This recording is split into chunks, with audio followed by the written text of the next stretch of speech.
누가복음 15장 11절로 24절 말씀을 한 절씩 교독하고 마지막 절은 함께 읽겠습니다. 제가 먼저 읽습니다. 또 이르시되 어떤 사람에게 두 아들이 있는데 그 둘째가 아버지에게 말하되 아버지여 재산 중에서 내게 돌아올 분깃을 내게 주소서 하는지라. 아버지가 그 살림을 각각 나누어 주었더니 그 후 며칠이 안 되어 둘째 아들이 재물을 다 모아가지고 먼 나라에 가 거기서 허랑방탕하여 그 재산을 낭비하더니 다 없앤 후 그 나라에 크게 흉년이 들어 그가 비로소 궁핍한지라. 가서 그 나라 백성 중 한 사람에게 붙여 사니 그가 그를 들러 보내어 돼지를 치게 하였는데 그가 돼지 먹는 쥐염 열매로 배를 채우고자 하되 주는 자가 없는지라. 이에 스스로 돌이켜 이르되 내 아버지에게는 양식이 풍족한 품꾼이 얼마나 많은가 나는 여기서 줄여 죽는구나.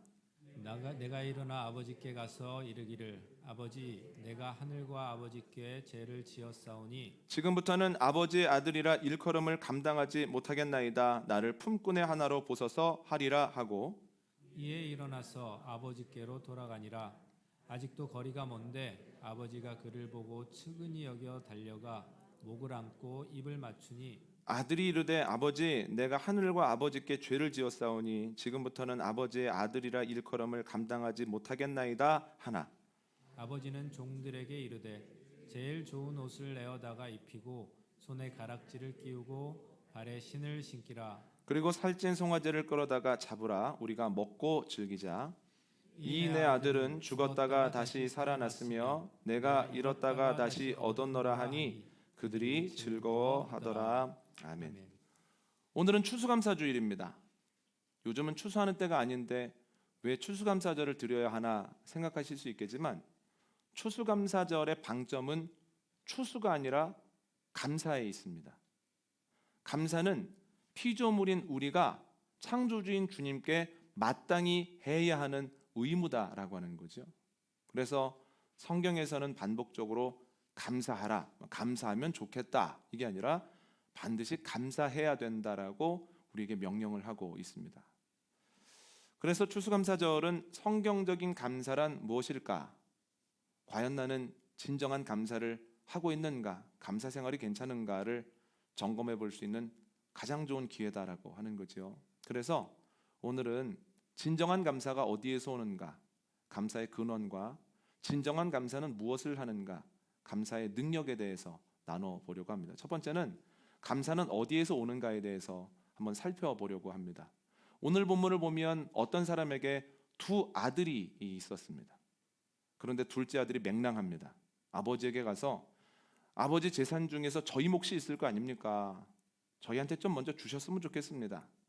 아버지가 두 아들에게 그 몫을 나누어 줍니다. 그랬더니 며칠 지나지 않아서 둘째 아들이 그 재산을 가지고 다른 나라에 가버립니다.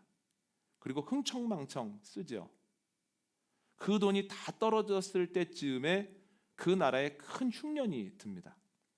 상황이 너무 안 좋아져서 먹고 살기 위해서 가까운 사람에게 자신의 몸을 의탁합니다. 그 사람이 돼지치는 일을 맡깁니다.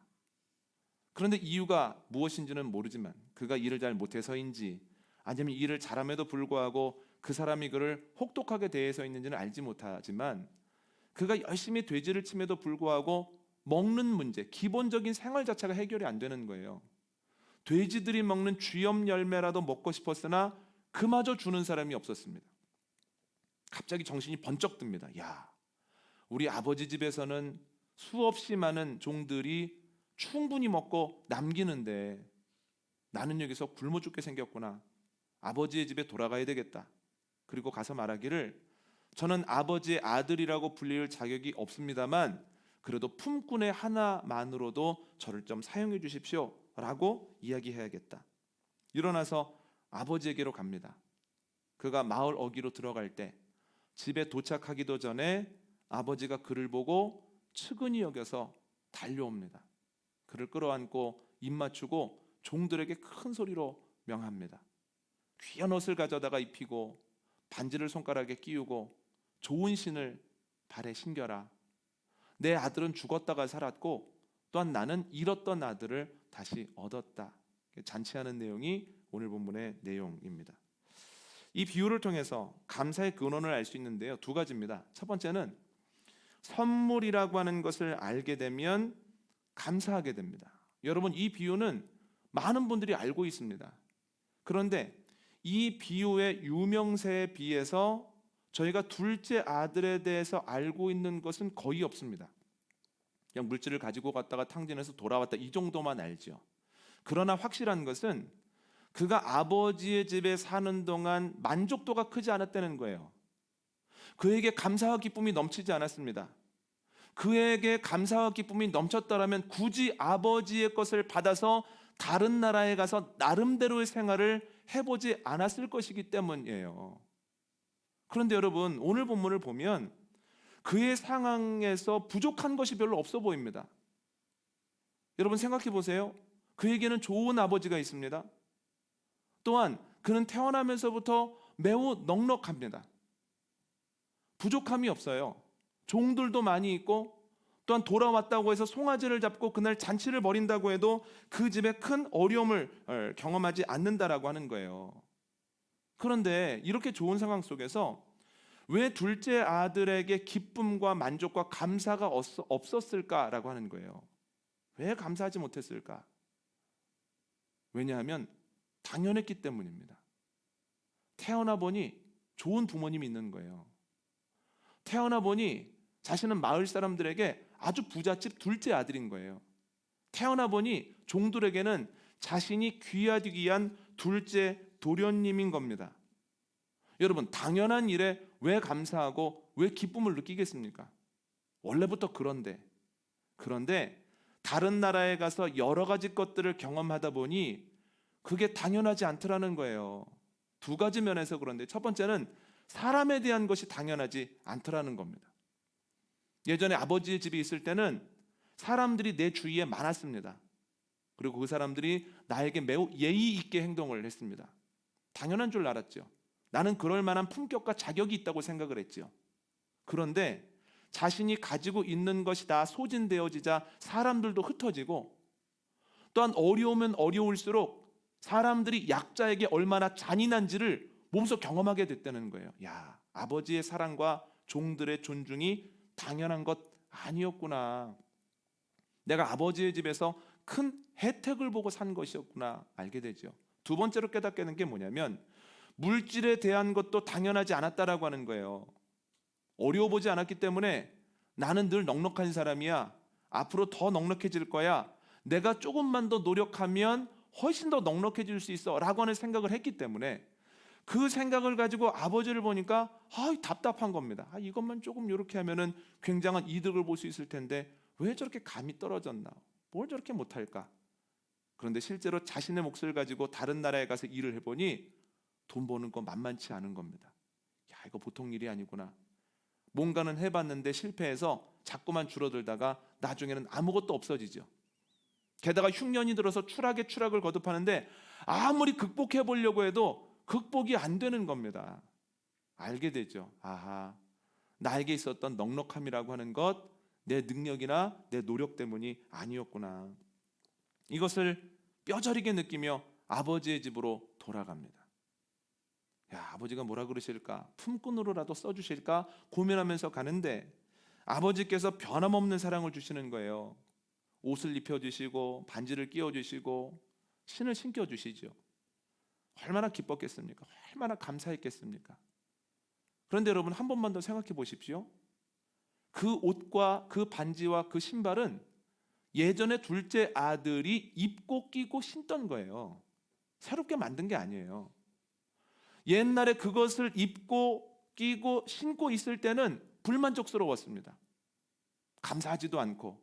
그런데 먼 나라에서 이게 당연한 것 아니구나, 내가 아버지로부터 혜택을 받았구나, 부모님의 은혜였구나, 선물이었구나 라고 하는 것을 깨닫는 순간 이전에도 가지고 있었던 것을 다시 회복했을 뿐인데 그것만으로도 감사가 넘치더라는 거예요. 여러분, 감사가 어디에서 올까요? 내가 누리는 것이 당연한 것 아니라고 하는 것을 깨닫고 선물이라고 하는 것을 인식하는 순간부터 진정한 감사가 나온다라고 하는 거죠. 저희 생명문교회가 속한 용인 서지방은 2년에 한 번씩 단임자의 건강검진을 지원합니다. 그러니까 병원을 지정해 놓으면 전화해서 편안한 날짜를 잡고 건강검진을 하면 됩니다. 연말이 되면 이런저런 일로 너무 바빠지기 때문에 저는 이제 10월 초에 건강검진을 받았습니다. 근데 2주 뒤에 전화가 왔습니다. 원래는 검진 결과를 우편으로 보내드리기로 했습니다만 갑상선의 결절 몇 개가 보입니다. 선생님께서 이거 조직 검사를 해보는 것이 좋겠다고 하시는데 시간을 잡고 한번 병원으로 나오시죠. 이 말씀을 하시더라고요. 전화를 받고 깜짝 놀랐습니다. 그래서 검진이 가능한 날짜를 잡아서 검진을 받고 일주일 동안 기다렸습니다. 그런데 그 전화를 받고 통보를 받기까지의 한 보름 정도 시간 동안 머릿속이 굉장히 복잡한 거예요. 만약에 악성이 나와서 수술을 하게 되어지면 수술받고 회복하는 기간 동안에 교회 예배는 어떻게 해야 되는 건가? 만약에 회복 기간이 더 길어지게 되었을 때는 이 교회에서 되어지는 활동들을 어떻게 조절하는 것이 우리의 신앙의 분위기가 떨어지지 않게 하는 가장 좋은 방법일까? 이런 생각이 계속 나는 거예요. 어떻게 하면 좋을까? 이 방법이 좋을까? 저 방법이 좋을까? 교회에 대한 것만 그런 게 아니고요. 괜히 그 전화를 받고 나서 애들을 보니까 괜히 짠한 거예요.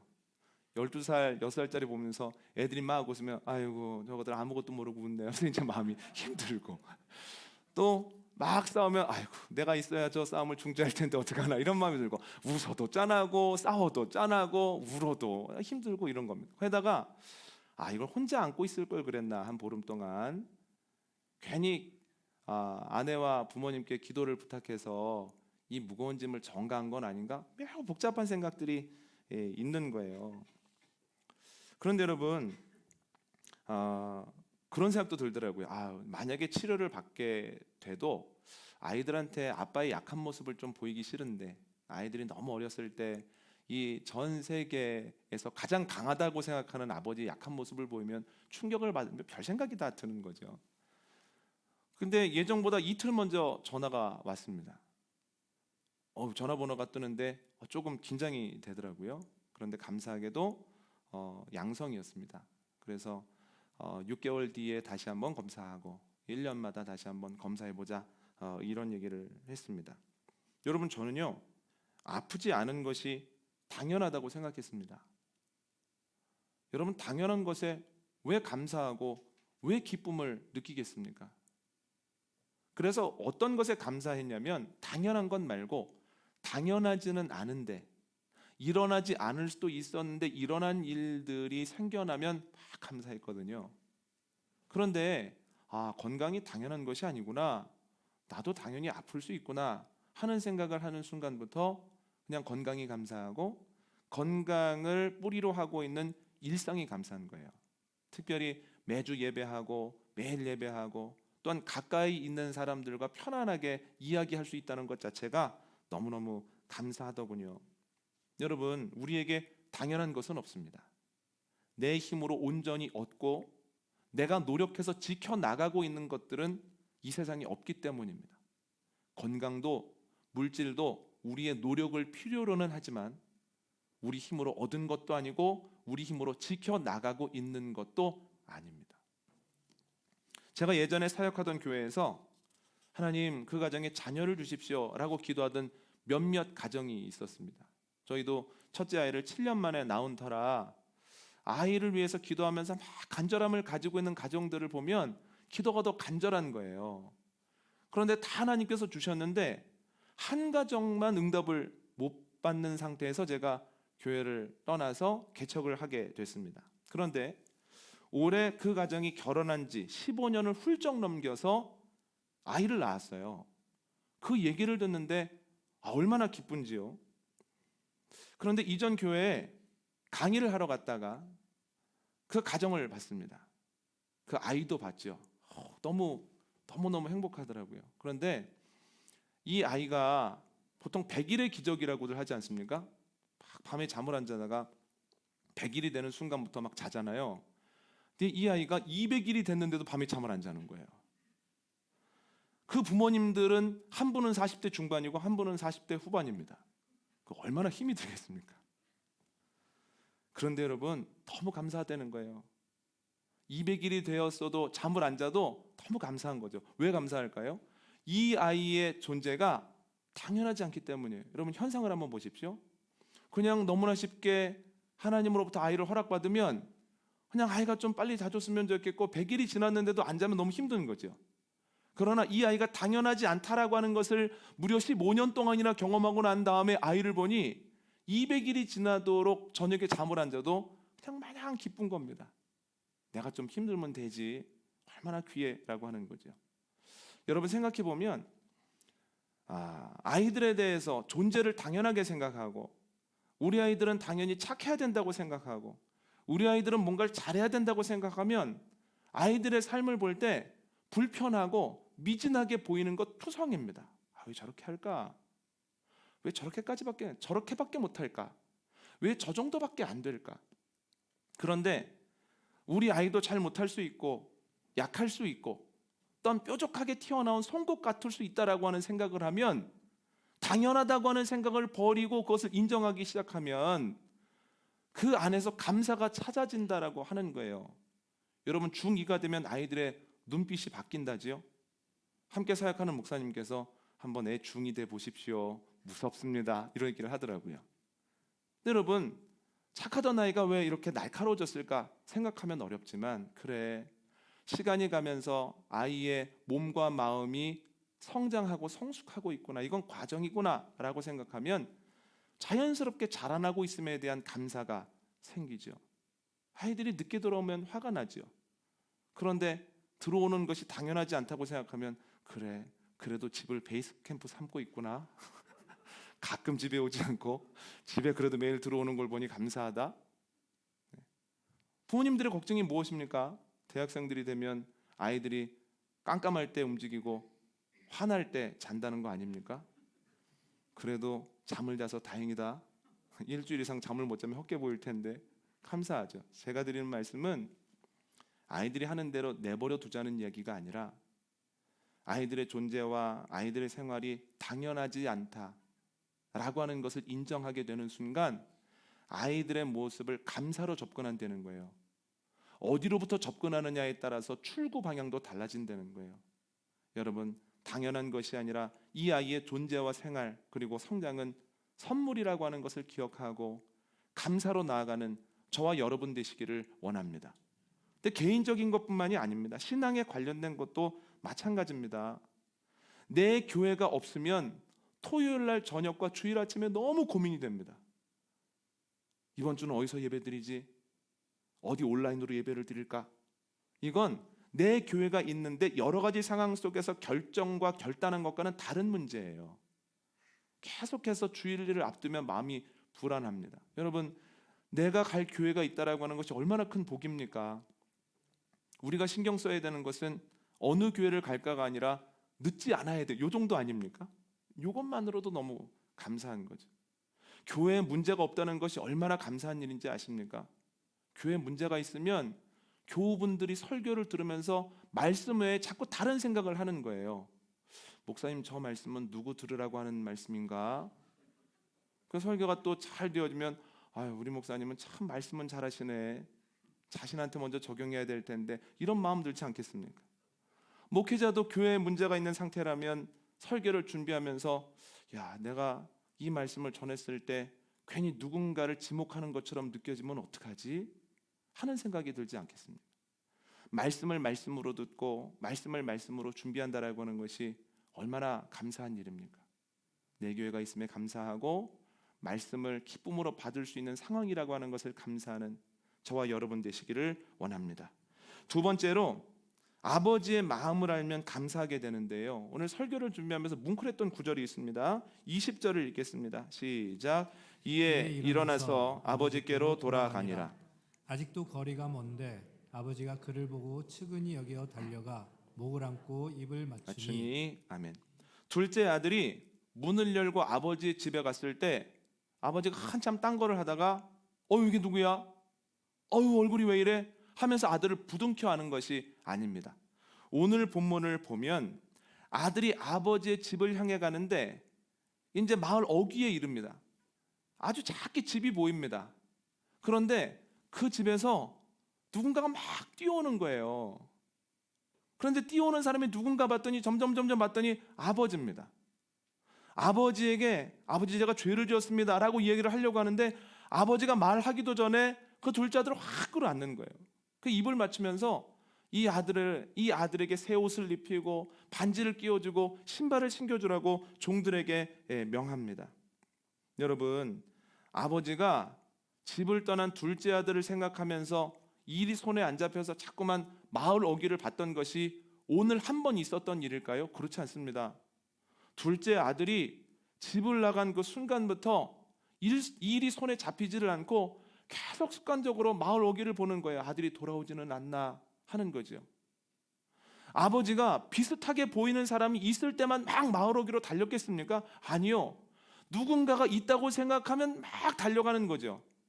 그래서 아버지가 아들을 부둥켜 안기까지는 아버지가 꽤나 많은 헛수고를 했다라고 하는 거예요.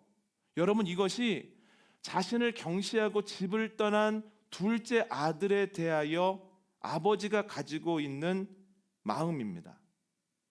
둘째 아들은 아버지의 집에서 살 때, 그리고 다른 나라에 가서 살 때는 아버지의 마음을 알지 못했습니다. 그런데 다른 나라에서 이것저것 경험하고 모든 것이 아버지의 은총이구나 깨닫고 아버지께로 돌아갈 때 비로소 아버지가 나에 대해서 가지고 계신 마음을 알게 됐다는 거예요. 감격할 수밖에 없죠. 지방의 회무를 위해 한 달에 한 번씩 지방 임원들이 회의를 하는데요. 그 회의의 의장인 감리사님이 날짜를 정하는데 감리사님이 편하게 느끼시는 날짜가 마침 제가 검진을 받는 딱 그 날짜 그 시간이에요. 그래서 어쩔 수 없이 말씀을 드렸습니다. 제가 이러한 일이 있어서 그날은 좀 불가합니다. 그래서 이제 다른 날짜로 모임을 했습니다. 그런데 그 얘기를 들으시더니 그러냐고 기도하겠다고 그렇게 말씀하시더라고요. 결과가 나오고 그날 저녁에 또 다른 일이 있어서 통화를 하게 됐습니다. 그래서 감리사님, 제가 결과가 나쁘지 않습니다. 6개월 있다가 다시 한번 검사를 받으랍니다. 그랬더니 너무너무 좋아하시는 거예요. 선배 목사님이 너무 잘 됐다고, 너무 기쁘다고 그러면서 매일 새벽마다 내가 기도했다고. 근데 여러분, 교인들의 기도를 하다 보면 동료 목회자의 기도는 뒤로 밀리기 마련이에요. 그래서 어떤 이야기를 들으면 한두 번 정도 기도하든지, 심한 경우는 알았어 기도할게 라고 하는 말이 그냥 그런 문제가 있다고 하는 것을 알겠다고 하는 교회 사투리가 되기도 합니다. 기도 안 하는 거죠. 그냥 알고만 있는 거죠. 그런데 매일매일 기도하셨다니 얼마나 감사합니까? 그러면서 이런 얘기를 하는 거예요. 이 목사, 내가 10년 전에 갑상선 때문에 암 수술을 했다. 그런데 이 목사 그 얘기를 듣는데 그때 일이 막 파노라마처럼 지나가더라고. 조직 검사 받아야 된다고 전화 왔을 때 그 떨림, 그리고 이거 수술하셔야 됩니다라고 결과를 통지받았을 때 이 마음의 무너짐. 그러면서 나는 그렇게 어려웠지만 이 목사는 좀 이 고통이 없었으면 좋겠다, 이런 생각을 가지고 매일 기도해서 그러시더라고요. 참 감사하더군요. 진정성을 가지고 위해주는 그 마음을 받으니까 얼마나 행복한지요. 그런데 너무 감사하고 전화를 끊고 저녁에 있는데 갑자기 부끄럽더라고요. 저희 교인들 중에도 동일한 상황 속에서 조직 검사를 받으셨던 분들이 있었거든요. 여러 가지 일들로 어려움을 검사를 하시고 결과를 기다리는 분들도 있었습니다. 그걸 보면서 정말로 하나님께서 이끌어 주시기를 간절히 기도하고 담대함을 달라고 마음을 다해서 기도했음에도 불구하고 이러한 경험을 하고 보니 내가 그 당시에 최선을 다하기는 했지만 교인들의 이 불안한 마음을 온전히 헤아렸던 것은 아니었구나. 내 마음속에 그렇지 못한 여지가 있었구나. 그런 마음이 들어서 참 교인들 몇몇을 생각할 때 참 제가 죄송했습니다. 그런데 그 다음날 또 하나님께서 어떤 마음을 주시냐면, 그래, 그것이 예수님 마음이다, 이런 마음을 또 주시는 거예요. 한번 읽어볼까요? 히브리서 4장 14절과 15절입니다. 15절과 16절입니다. 시작. 우리에게 있는 대제사장은 우리의 연약함을 동정하지 못하시리가 아니요 모든 일에 우리와 똑같이 시험을 받으신 이로되 죄는 없으시니라. 그러므로 우리는 긍휼하심을 받고 때를 따라 돕는 은혜를 얻기 위하여 은혜의 보좌 앞에 담대히 나아갈 것이니라. 아멘. 주님께서는 우리의 아픔을 다 알고 계십니다. 우리를 만드셨고 지금까지 우리를 지켜보셨기 때문입니다. 아시는 것뿐만 아니라 우리의 아픔에 누구보다도 정확하고 깊게 공감해 주십니다.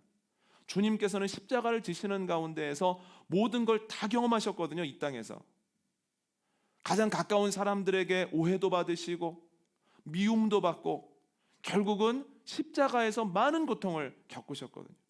그래서 우리가 기도하면 주님께서는 귀를 기울이시고 우리의 고통에 공감하시고 또한 우리를 돕기 위해서 힘쓰신다라는 거예요. 우리를 위해 일하시면서 그래 잘 돼야지, 잘 될 거야, 내가 잘 되도록 할 거야 라고 하는 것이 주님이 우리에 대해서 가지고 계신 마음이라고 하는 거죠.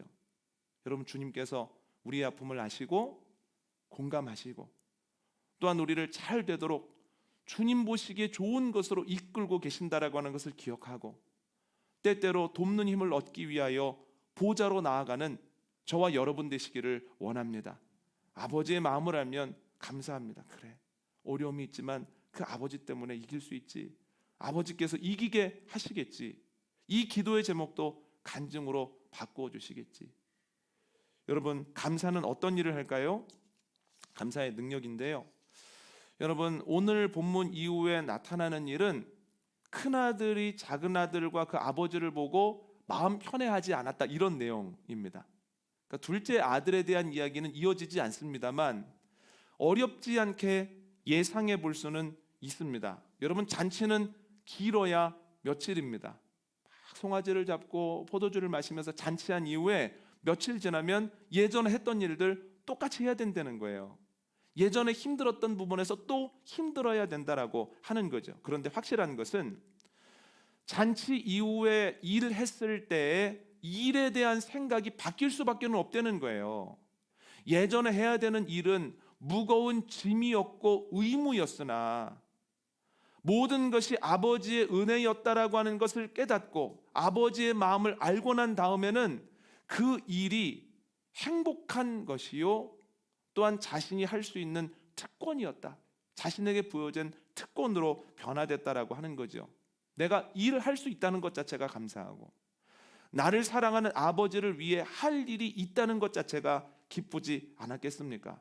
그래서 돌아와서 똑같은 일을 하게 되었지만 똑같이 일하지는 않았다는 거예요. 양성입니다, 악성이 아닙니다, 이 말을 들었습니다. 그 다음에 바로 또 똑같이 일상을 살았습니다. 그런데 똑같은 일을 하는데 더 감사하더군요. 물론 하나님께서 써주심에 감사하고 주님의 일에 동참시켜 주신 것 자체가 감사했지만 또 다른 감격이 있더군요. 야, 또 기적을 사는구나. 하나님께서 목소리가 나오게 하시고 1시간 이상을 서 있어도 괜찮을 만한 여러 환경을 허락하셨다면 내가 무엇을 두려워하겠는가? 담대함 가지고 사역하자. 또 힘을 냈습니다. 여러분, 저희가 오늘 예배 중에 찬송한 것처럼 감사는 내가 있는 곳을 천국으로, 하늘나라로 만드는 능력을 가지고 있습니다. 감사하면 내가 하는 일의 의미가 달라지고 그 마음을 하는 마음이 달라지고 그 일을 하는 과정 가운데에서 느끼는 감정들이 달라진다는 거예요. 여러분, 감사함으로 여러분들이 있는 곳이 천국이 되어지고 여러분들이 하는 일이 특권이 되어지고 우리가 하는 일이 아버지를 위해 하는 일이라고 하는 것을 생각할 때 너무나도 의미 있게 다가오는 저와 여러분 되시기를 원합니다. 오늘 말씀 정리하겠습니다. 오늘은 추수 3,4절을 맞아서 감사의 근원과 능력에 대해서 나누었습니다. 감사는 모든 것이 선물이라고 하는 것을 알게 되었을 때에 하게 됩니다. 건강, 물질, 능력, 자녀를 비롯해 일상적으로 누리고 경험하는 모든 것들이 하나님 선물이구나 라고 하는 것을 깨닫게 되면 감사가 넘칩니다. 둘째, 감사는 아버지의 마음을 알게 되었을 때 하게 됩니다.